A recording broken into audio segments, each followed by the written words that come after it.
My name is Eric Welander. Welcome to my channel. Today I want to talk about HomeKit TV. About this time last year, Apple unveiled HomeKit TV and AirPlay 2 support for a bunch of TVs at CES, and we were all talking about how great it was going to be once this wonderful future arrived. And now I've been using HomeKit TV for about 3 months. Is it worth it for your smart TV setup? So if you want to go out and get a new TV with HomeKit, there are a few things you need to consider, and unfortunately, you need to do a little bit of research. It's not this kind of feature that's on every single television out there just yet. So one part that adds a little bit of confusion to it is that Samsung was one of the first partners with Apple in adding AirPlay to their televisions, but they don't have HomeKit support on a lot of their TVs from 2019. So just something to keep an eye out for is some of these TVs you see, they might say they have AirPlay support, but that doesn't mean they support HomeKit as well. A lot of TVs support both, but not all. So and unfortunately, Apple's sort of official listing of all HomeKit accessories on their website just kind of groups all the TVs together as these support AirPlay 2.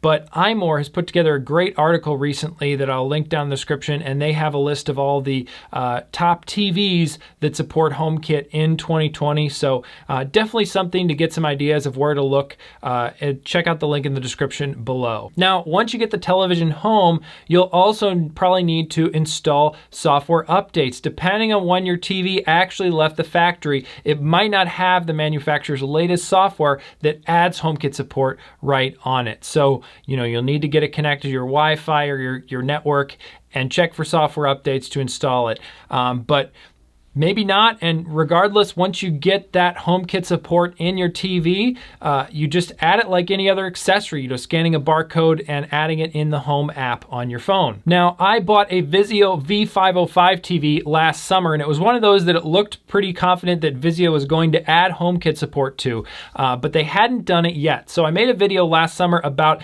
do you really need HomeKit in your TV, and sort of comparing what an Apple TV box connected to your television can actually do, to add a smart TV setup to a lot of other televisions. Now, once I got HomeKit running on my TV, I did realize that you can't use the absolute lowest highest energy saver setting where it completely shuts off the television except for with the remote.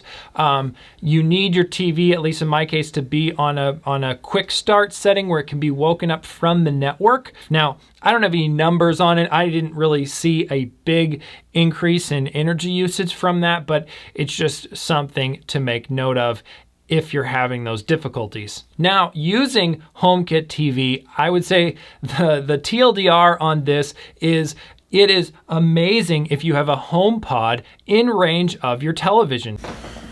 Hey Siri, turn off the TV. Hey Siri, turn on Chromecast.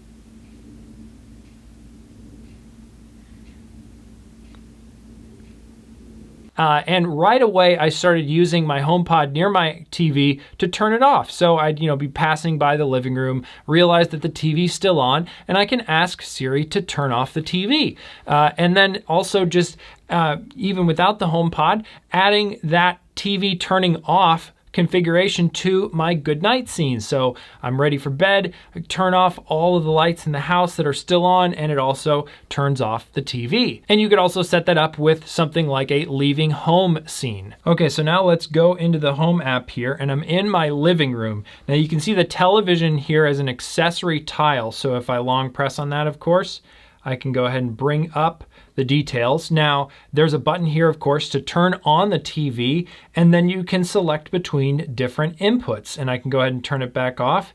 Then if I scroll over here to the settings, I can, of course, assign a name to it. So if I have more than one TV in my home, it can have unique names, as well as then assigning it, of course, to a room in HomeKit, including it in favorites, and also the option to add it to my status, which certain accessories have in HomeKit. And that's a handy feature just to get that high-level status overview of your house and see, oh yeah, the TV's on. Then from here, I can select which inputs are visible to HomeKit. Now, I can also provide custom names for some of these that make sense. Now, these are separate. I think the defaults are sort of loaded over from what you configure in your TV, but these can be separate from what's on your TV, at least in my case, if you're one of those people who likes to name your inputs on your television.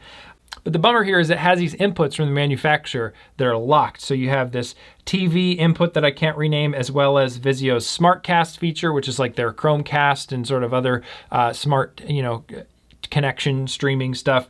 And then AirPlay, and of course Vizio's Watch Free service, which I don't care about, but of course I have to have it in my inputs and I can't rename it. So kind of a bummer there. Then of course I can tap the View TV settings button here, and that will launch the menu on the TV for configuring picture settings and energy saving and all kinds of other stuff you might want to configure. Now, I don't see a way within HomeKit, at least currently, to change, say, your picture profile. If you wanted something different for maybe watching a movie or playing a game or watching TV, you can't change that in HomeKit, but it is nice just to give you quick access here from the app. Of course, then you can see the scenes that it's a part of, like a lot of accessories. And then from there, it's just, manufacturer information like the serial number, and then removing different removing the accessory from HomeKit. If we go back out to the living room screen, the thing I've really found also handy about this is tying it to scenes. Now, my life in my living room isn't consistent enough to really tie my TV settings to light configurations. Maybe if this was like a home theater setup, that would be really cool to just have all the lights, dim when you start to play a movie or something. But the living room scenario, not so much, at least for me.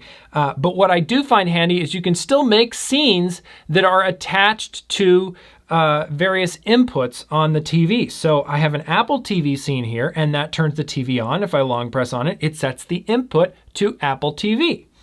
And then I have another one here for the same thing with Chromecast. I love to use the built-in Chromecast on my TV to watch YouTube in 4K on my television.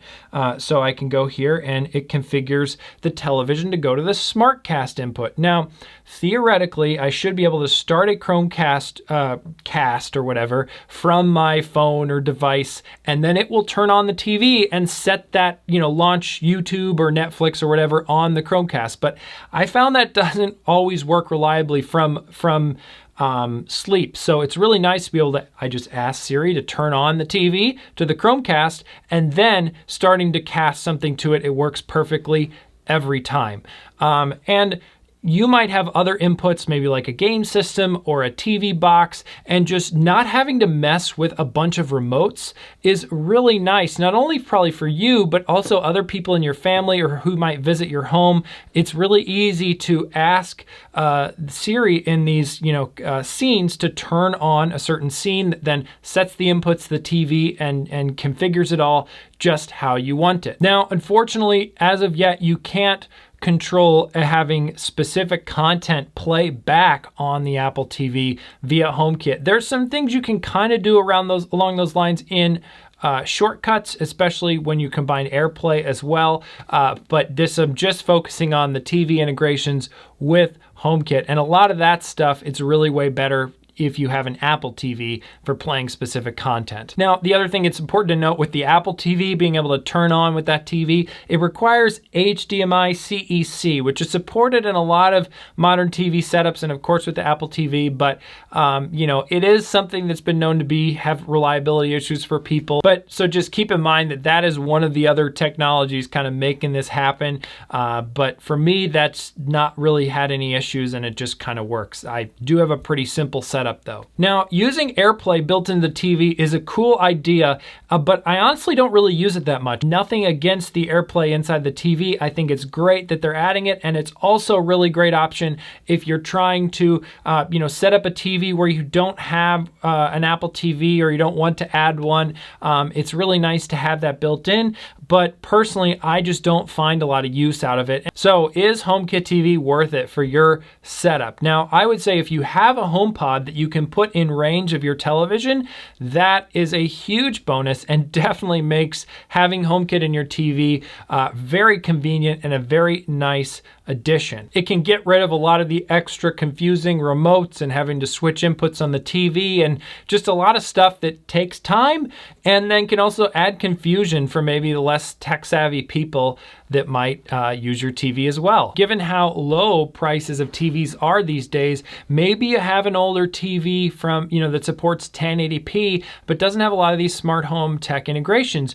You might be able to upgrade it to a panel that's, of course, not the absolute best out there right now, but is still very good and maybe better than what you currently have, especially when you factor in a lot of these great integrations with your smart home, like with HomeKit. Now, you might be wondering, why not just get an Apple TV? And that's something I addressed in my last video if you're interested in that. But it's really better if you only use the Apple TV for everything you watch, because you can't easily switch between inputs that way.